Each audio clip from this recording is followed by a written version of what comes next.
내게 이르되 큰 은총을 받은 사람 다니엘아, 내가 내게 이르는 말을 깨닫고 일어서라. 내가 내게 보내심을 받았니라 하더라. 그가 내게 이 말을 한 후에 내가 떨며 일어서니 그가 내게 이르되 다니엘아 두려워하지 말라. 내가 깨달으려 하여 내 하나님 앞에 스스로 경배하게 하기로 결심하던 첫날부터 내 말이 응답받았으므로 내가 내 말로 말미암아 왔느니라. 아멘. 저를 한번 따라해 주시겠습니까? 깨닫는 것이 은혜입니다. 깨닫는 것이 은혜입니다. 깨닫는 것이 큰 은혜입니다. 아멘이십니까? 깨닫는 것이 큰 은혜입니다 라는 제목으로 오늘 주님이 주시는 말씀과 은혜를 함께 나누기를 원합니다. 깨닫는 것이 얼마나 큰 은혜고 큰 축복인가, 오늘 본문 11절에 한번 보십시다.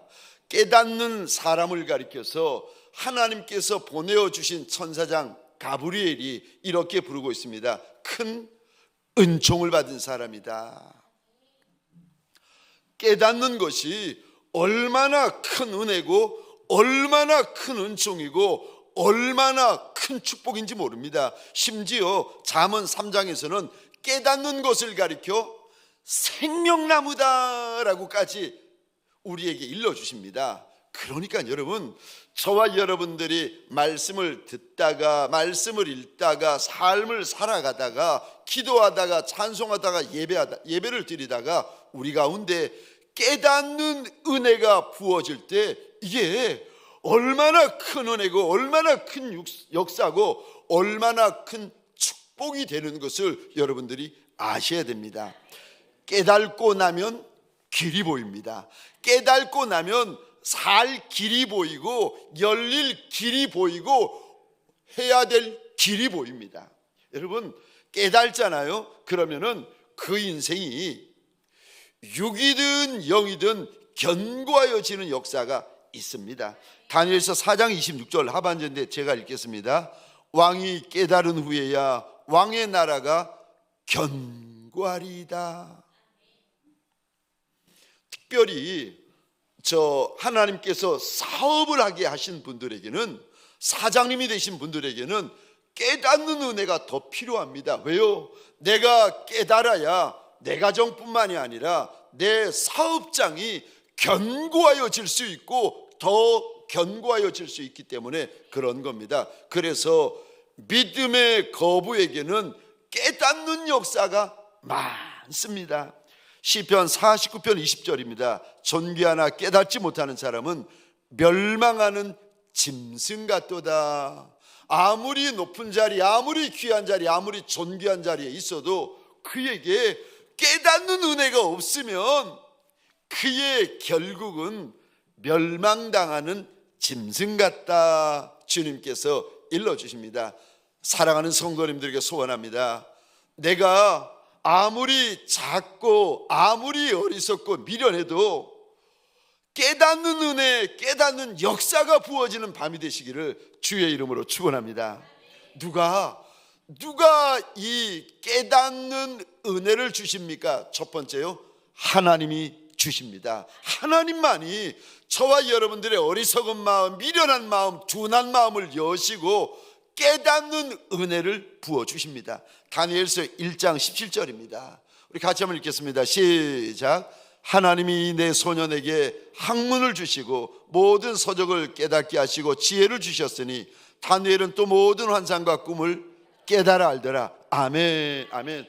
누가 깨달음을 주시는가? 1장 17절에 보니까 하나님이 주신다. 하나님이 주신다. 하나님이 아이에게 깨닫는 마음을 주셨더니 이 아이가 책을 보면 깨달아지고 환상을 보면 깨달아지고 꿈을 보면 깨달아집니다. 우리 가운데 밤에 주무실 때 꿈 꾸는 분들 계시잖아요.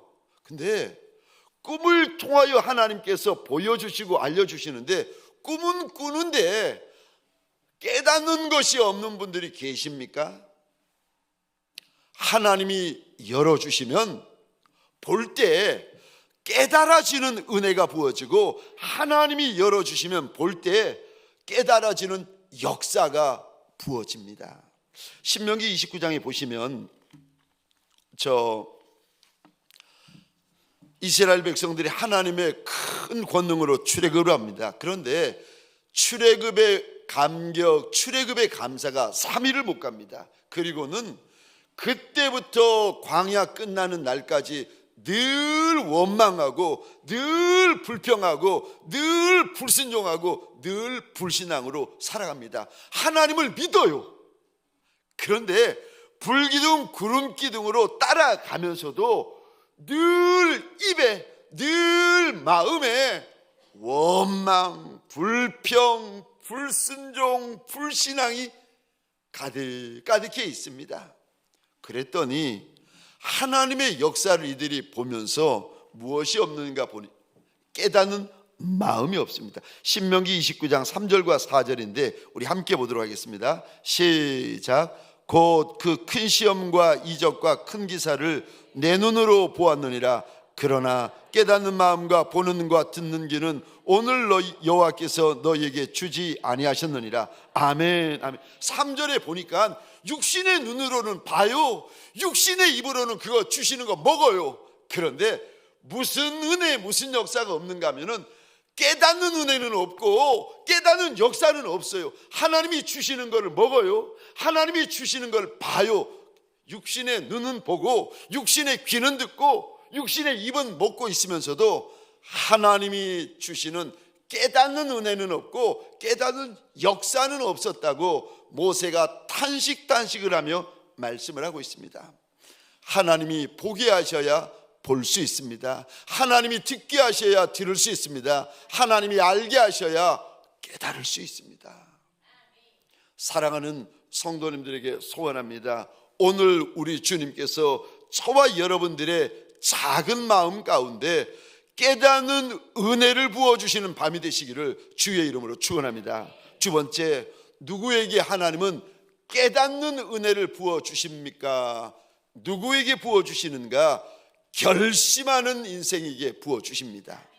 하나님은 우리 마음을 귀히 보시는 하나님이신데 특별히 마음에 작정함이 있는 이들, 마음이 결심이 있는 이들을 하나님께서 귀히 보십니다. 오늘 12절 말씀인데 함께 읽겠습니다. 시작.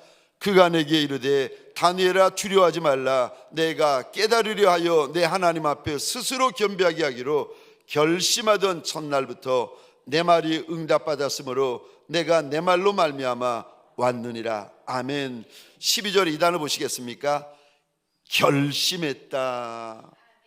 다니엘이 하나님 앞에서 사람은 볼 수 없고 사람은 알 수 없는 장래 일에 대하여 깨달음을 얻으려고 결심을 합니다. 그리고 마음만 결심하는 것이 아니라 21일이라는 기간을 작정을 합니다. 제가 10장 2절과 3절을 혼자 읽겠습니다. 그때에 나 다니엘이 세일의 동안을 슬퍼하며 세일해가 차기까지 좋은 떡을 먹지 아니하며 고기와 포도주를 입에 대지 아니하며 또 기름을 바르지 아니하니라. 하나님 앞에 마음을 작정하고는 21일 동안 좋은 거, 만난 거, 기름진 거, 즐거운 거를 다니엘이 멀리하고 있습니다. 심지어 다니엘서 10장 3절에 보니까 머리에 기름을 바르지 아니하였다라고 고백을 하고 있습니다. 왜요? 하나님 앞에서 깨달음을 얻으려고, 깨닫는 은혜를 구하고 깨닫는 역사를 하나님 앞에 구하면서 다니엘이 마음부터 달라지고 있습니다. 여러분, 작정하는 곳에 깨닫는 은혜가 있습니다. 아멘이세요? 마음이요, 주님 앞에서 작정이 되고 결심이 되고 결단이 되어지는 것에 무슨 은혜를 하나님이 주시는가 하면은 깨닫는 은혜를 부어주십니다. 사랑하는 성도님들에게 소원합니다. 저 부흥회가 끝나고 이제 다시 금요일이 시작되어지고 주일이 시작되어지는데 저와 여러분들의 마음 안에 결심되어지는 마음이, 결단되어지는 마음이 있는 종들이 되시기를 주의 이름으로 축원합니다. 두 번째, 누구에게 깨닫는 마음을 주십니까? 겸손한 자에게 깨닫는 마음을 주십니다. 12절입니다. 제가 혼자 읽겠습니다. 그가 내게 이르시되 다니엘아 두려워 말라. 내가 깨달으려 하여 내 하나님 앞에 스스로 겸비하게 하기로 결심하던 첫날부터 내 말이 응답받았으므로 내가 내 말로 말미암아 왔느니라. 여기 다니엘이 하나님 앞에서 스스로 겸비하다, 여기 겸비하다라는 말이 낮추다, 겸손하다라는 의미를 담고 있는 원어입니다. 다니엘에게 깨닫는 은혜, 깨닫는 역사가 있기 위하여서 다니엘이 마음을 하나님 앞에서 낮춥니다. 다니엘이 하나님 앞에서 마음을 겸손하게 엎드립니다. 마음이 낮아지고 마음이 겸손했더니 하나님께서 다니엘에게 미래의 일을 알려주시고 장래의 일을 알려주십니다. 하나님께서 누구에게 깨닫는 은혜를 주십니까? 겸손한 마음을 가지고 있는 이에게 깨닫는 마음을 부어 주십니다. 야고보서 4장 6절인데 우리 같이 읽겠습니다. 시작. 그러나 더욱 큰 은혜를 주시나니 그러므로 일렀으되 하나님이 교만한 자를 물리치시고 겸손한 자에게 은혜를 주신다 하였느니라. 아멘. 저와 여러분들의 마음이 낮아지고 겸손하면 하나님께서 은혜를 주시는데 큰 은혜, 깨닫는 은혜를 부어 주십니다. 근데 내 마음이 겸손한지 내 마음이 겸손하지 않는지 어떻게 알 수 있습니까? 여러분, 겸손한 분은 반드시 하나님 앞에 부르짖게 되어져 있습니다. 그래서 12절 중반절에 이 단어 보시겠습니까? 내 말. 12절 하반절에도 또 이 단어 보시겠습니까? 너의 말. 여기 말이라고 우리 하나님께서 말씀을 하시는데 말은 여기 언어나 대화가 아닙니다. 기도를 의미하는 단어입니다. 겸손하면 하나님 앞에 달려와서 기도하게 되어져 있습니다. 주 다윗의 자손 예수여 나 좀 불쌍히 여겨 주옵소서. 우리가 왜 주님 앞에 부르짖지 않는가? 주의 도우심이 필요 없기 때문에 그렇습니다. 다른 말로 하면 우리가 의도하지는 않았지만 주님 보실 때 저와 여러분들의 마음이 높아지고 교만하여지면 기도가 없어지기 시작합니다. 기도가 사라지기 시작합니다. 주님 앞에서 흘리는 눈물이 마르기 시작합니다. 저와 여러분들이 주님 앞에 부르짖으면, 겸손하여 부르짖으면 내가 도저히 풀 수 없는 문제에 대하여 아는 은혜가 있고 깨닫는 역사가 있습니다. 그래서 여러분, 믿음의 사람들의 지혜는 머리에서 나오는 것이 아니라 무릎에서 나오는 줄 믿으시기 바랍니다. 잠언 28장 5절입니다. 여호와를 찾는 자는, 그 다음에 보시겠습니까? 모든 것을 깨닫느니라. 하나님을 찾는 자는 모든 것을 깨닫는다. 우리 하나님께서 약속하십니다. 그렇죠. 탈보신학교에서 같이 공부하시던 어느 목사님이 계셨어요. 교단은 다른데 이분이 하나님 앞에서 얼마나 신실하고 얼마나 진실한지, 이제 제가 이렇게 보니까 참 신실하고 진실한 분이라서 그분을 가까이 했습니다. 근데 알고 보니까 이분이 저 미국에 공부하러 올 때까지 수천 명이 모이는 대형 교회에서만 사역하시던 목사님이셨어요. 그래서 이분은 자기가 늘 대형 교회에서만 사역해 왔으니까 하나님께서 날 대형 교회 담임 목사가 되게 하시겠구나 생각하고는 대형 교회 담임 목사가 되었을 때 어떻게 해야지 하는 준비를 늘 하시던 목사님이셨습니다. 그런데 저 탈버 신학교를 마치고 한국에 들어왔는데 신기하게 정말 생각했던 대로 대형교회 담임 목사로 청빙하는 자리가 들어왔고, 성도가 50명 되는 작은 상가교회에서 자기네 교회 담임 목사로 와달라고 청빙이 두 군데가 같이 들어온 거예요.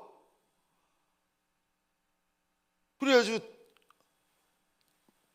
이 목사님, 이 사모님이 이 두 군데를 놓고 하나님 앞에 기도를 했답니다. 그래서 제가 물어봤어요. 근데 어디 가고 싶으셨어요? 그랬더니 큰 교회 가고 싶었대요. 기도하니까 주님이 뭐라 그러십니까? 그랬더니 상가교회 가거라 말씀하셨다는 거예요. 50명 되는 상가교회 이 목사님이 가셔서 지금은 70명이 되었는데, 제가 그분의 그 기도를 드리면서 참 이게 마음이 아팠어요. 그분이 늘 새벽마다 하나님 앞에 이 기도를 한다는 거예요. 하나님, 내가 섬길 때 우리 교회 문 닫지 않게 해달라고. 그러면서 나는 50명 교회, 70명 교회를 섬기지만 내 다음에 오는 후임자 목사님 때에 하나님 이 교회에 큰 부흥을 달라고 새벽마다 하나님 앞에 그거 놓고 기도한다는 겁니다. 근데 이 목사님의 사모님의 간증이에요. 어느 날 어느 성도분이 말도 안 되는 일을 가지고 사모님을 공격을 하는데 얼마나 마음이 아프고 슬프고 힘들던지 그 말을, 억울한 이야기, 속상한 이야기를 누구에게도 이야기를 안 하고 목사님에게도 이야기 안 하고 그 다음날 새벽 예배 갔다는 거예요. 근데 이제 그 교회는 묵상집이 있어가지고 그 순서에 따라 목사님이 설교를 하는데, 하필이면 그날 설교 제목이 사랑해라 이거 가지고 설교를 하시는데, 그날따라 목사님, 남편 목사님의 그 말씀 한마디 한마디가 자기 마음에 그렇게 와서 꽂히더라는 거예요. 막 하나님의 역사죠. 설교 시간이 끝나고 불이 꺼지고 기도 시간이 되었는데 너무 속상했던 목사님이, 저 사모님이 하나님 앞에서 펑펑 울며 따졌다는 겁니다. 하나님, 왜 나한테만 사랑해라, 섬겨라, 참아라 말씀하십니까? 왜 나만 그래야 되냐고. 내가 무슨 동네 북이냐고. 왜 그 성도분에게는 아무 말씀도 안 하시고 나한테만 이렇게 힘들게 하시느냐고 펑펑 울고 있는데, 한참을 이렇게 억울하다고 분하다고 울고 있는데 갑자기 따뜻한 주님의 음성이 들려오더랍니다. 주님이 이렇게 말씀하시더랍니다. 딸아, 나는 말 잘 듣는 이에게 먼저 말한단다. 나는 내가 많이 사랑하는 이를 먼저 만진단다. 우리 주님이 주님의 말씀을 잘 듣고 순종 잘하고 주님을 많이 사랑하는 이에게 먼저 말씀하시고 먼저 가르쳐 주시고 먼저 마음을 만져 주신다는 겁니다. 겸손히 엎드려 기도하면 우리 주님은 저와 여러분들의 마음 안에 깨닫는 마음을 주십니다. 누구에게? 세 번째로 이런 깨닫는 마음을 주십니까? 말씀을 읽고 말씀을 듣는 자에게 주십니다.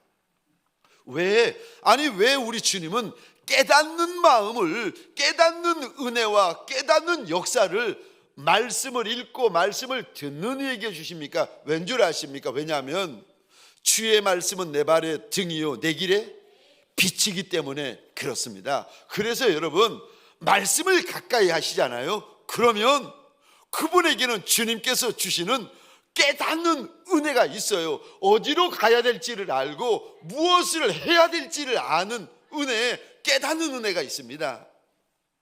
심지어 시편 119편에서는 말씀을 열면 우둔한 자에게 말씀에 빛이 비추어져서 지혜로워진다 일러주시는데, 우리 시편 119편입니다.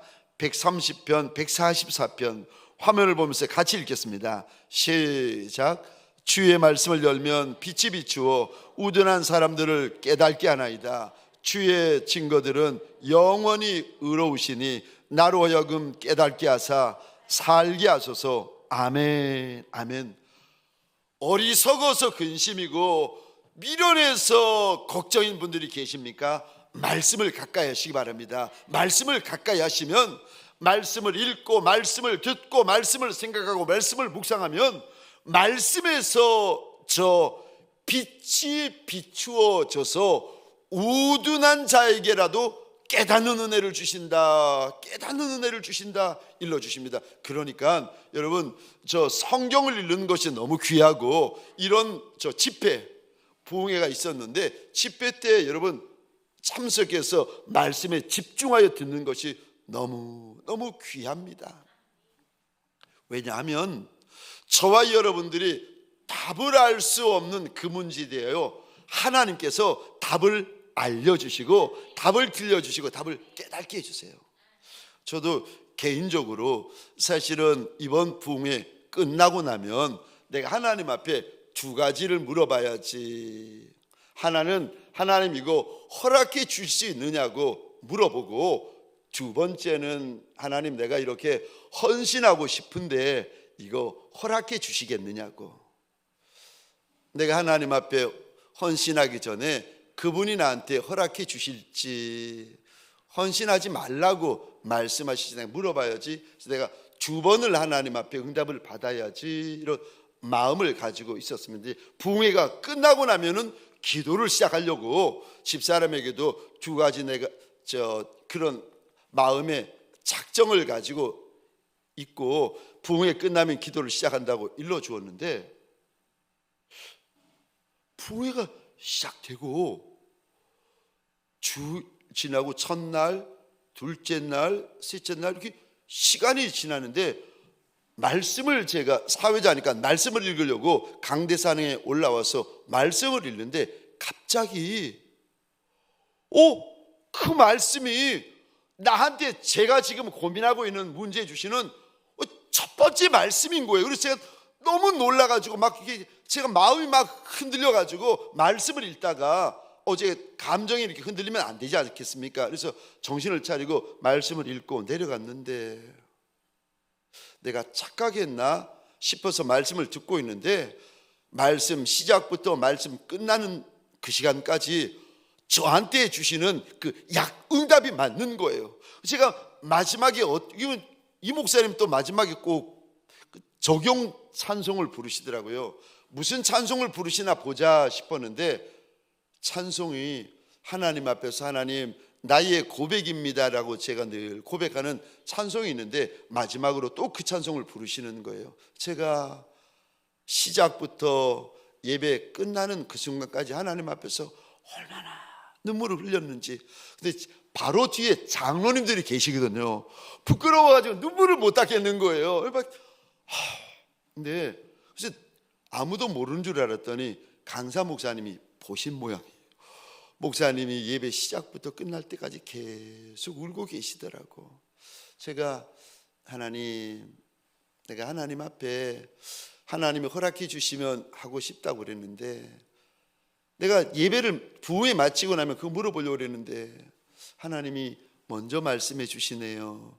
그리고 두 번째, 내가 하나님 앞에 헌신을 하고 싶은데 하나님 허락해 주시겠느냐고. 여러분, 제가 왜 이렇게 되었는가 하면은, 제가 예전에 어느 교회를 섬길 때였습니다. 청년 사역을 하고 있을 때인데 한 여자 청년이 7월, 8월쯤 되었는데 휴가철인데, 휴가철을 앞두고 이 청년이 찾아온 거예요. 찾아와서 하는 말이, 허연 봉투, 흰 봉투를 앞에 턱 꺼내놓으면서 하는 말이, 목사님, 제가 이제까지 목사님 그 말씀을 통하여 은혜를 많이 받았다는 거예요. 근데 한 번도 목사님에게 고맙다고 말한 적도 없고 목사님께 선물도 대드린 적이 없는데, 이번에 저 직장에서 여름 휴가비가 나왔는데 이거 다 드리고 싶다고. 그래서 제가 여러분 보니까 봉투가 두툼해요. 그 와중에서도 청년이 앞에서 진지하게 이야기하는데 눈을 싹 보는데 두툼한 거예요. 아유, 두툼하네. 제가 이거를 받으면 마음속으로, 이거를 받으면 내가 집사람 갖다 줄까? 이거를 받아서 청년 리더에게 선물 사줄까? 이거를 가지고 청년들에게 베풀까? 막 이렇게 고민이 되면서 하나님 앞에 물어보기 시작했어요. 하나님, 이거 가지고 어떻게 해야 돼요? 하나님, 이거 받아요? 말아요? 묻고 있는데 갑자기 주님께서 제 마음에 너무 막 불쾌한 마음을 주시는 거예요. 주님이 불쾌해 하시면서 그거 받지 말라는 거예요. 내가 불쾌하다는 거예요. 아니 주시면 이게 쓸 데가 한 군데가 아닌데 지금 주님께서 마음에 묻고 있는 제게 받지 말라는 거예요. 너무 불쾌하다고 받지 마라.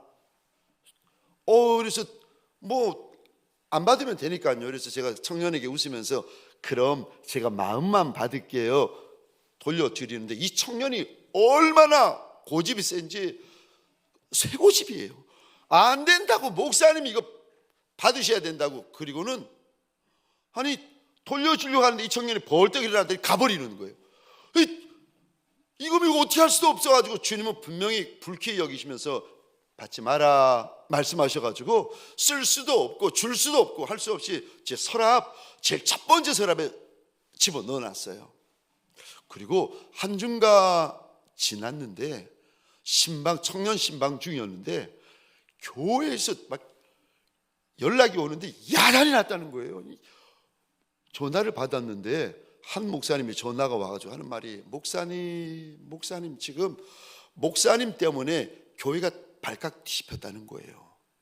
그 목사님 그 청년부 가운데 언니 되시는 분이 달려오셔가지고 교회 목사라는 양반이 내 동생 속여 꼬드겨가지고 돈 뺏어갔다고 막 사무실을 뒤집어 엎고 뛰어다니고 야단이 났다는 거예요. 그러면서 이제 그 목사님이 저한테 그러시는 거예요. 이 목사, 너 왜 그랬니? 그 이제 언니가 내 동생 제정신도 아니라는 거예요. 제정신도 아닌 여자에 이게 꼬드겨가지고 목사라는 양반이 그 돈을 뺏고 갈취하고 막 나쁜 짓을 했다고 돈 내놓으라고 막 뛰어다니는 거예요. 제가 그 이야기를 듣고 그러냐고. 목사님 알겠습니다. 제가 들어가지요.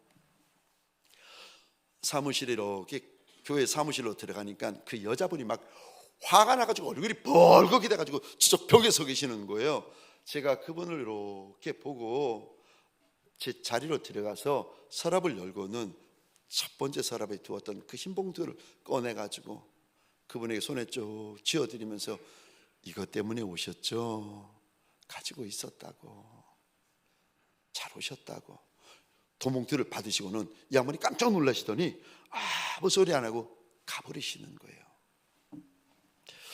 여러분, 저와 여러분들이 말씀을 가까이 하면 무슨 일이 벌어지는가 하면은 아는 은혜, 깨닫는 은혜가 부어집니다. 아니 하나님께 헌신하고 싶다고 허락해 주시겠느냐고 그랬는데 셋째 날 오후가 되었는데 하나님께서 사인을 주시는 거예요. 내가 부흥회 끝나고 나면 내가 물어보려고 했는데, 그리고 우리 장로님들과 함께 하나님 응답해 주시면 내가 의논하려고 했는데. 여러분, 말씀을 가까이 하잖아요. 말씀을 읽거나 말씀을 듣거나 하면 하나님께서 우리 가운데 무슨 은혜를 주시는가 하면은 아는 은혜, 깨닫는 은혜를 주십니다. 알려주는 이가 아무도 없는데 어디로 가야 되는지를 알아요. 어떻게 해야 되는지를 알지 못하는데 말씀을 가까이 하시면 해야 어떻게 해야 되는지를 깨닫는 은혜가 있습니다. 저와 여러분들에게 소원합니다. 말씀 앞으로 달려나온 저와 여러분들에게 깨닫는 은혜, 깨닫는 역사가 있으시기를 주의 이름으로 축원합니다. 마지막 네 번째로 누구에게 깨닫는 마음을 주시는가? 회개하는 자에게 깨닫는 은혜를 부어 주십니다. 우리가 죄를 짓잖아요. 그러면 무슨 일이 벌어지는가 하면은 우리 영적으로 우리의 눈이 가리워지는 것과 똑같습니다. 눈이 가리워지고 귀가 닫히고 마음에 어둠이 임해버려요. 그러니까 아니 그렇게 지혜로운 사람이 어리석은 소리를 하고 어리석은 말만 골라 하고 어리석은 일만 골라 하는 거예요. 그런 분이 아닌데 저분이 왜 저렇게 미련하고 어리석어졌을까? 미련하고 어리석어졌을까? 우리 안에 여러분 죄가 들어오고 나면 죄가 가득하면 가득해질수록 우리의 영이 더 눈이 감기고 영의 귀가 더 닫히고 우리의 마음에 더 어둠이 가득해지게 되어집니다. 그래서 주님께서 이 땅에 오셨을 때 첫 마디가 회개해라 천국이 가까이 왔느니라. 회개해야 하나님의 나라인 천국을 볼 수 있고 들을 수 있고 만질 수 있고 경험할 수 있고 들어올 수 있기 때문에 그런 것입니다. 이사야 55장 6절 7절입니다. 너희는 여호와를 만날 만할 때에 찾으라. 가까이 계실 때에 그를 부르라. 악인은 그의 길을 불의한 자는 그의 생각을 버리고 여호와께로 돌아오라. 그리하면 그가 긍휼히 여기시리라. 우리 하나님께로 돌아오라. 그가 너그럽게 용서하시리라. 죄인은 죄 때문에 가리워진 자입니다. 눈이 가리워지고 귀가 가리워지고 입이 가리워지고 마음이 가리워진 자, 죄인의 특징이요 가리워진 자입니다. 그런데 회개하면 눈에서 비늘이 떨어지는 역사가 일어나고 회개하면 귀가 막혔는데 막혔던 귀가 열리는 역사가 일어납니다. 회개하는 것이 힘들고 회개하는 것이 염치 없을지라도 사랑하는 성도님들에게 소원합니다. 오늘 이 밤에 회개가 있는 밤이 되어지시기를 주의 이름으로 축원합니다.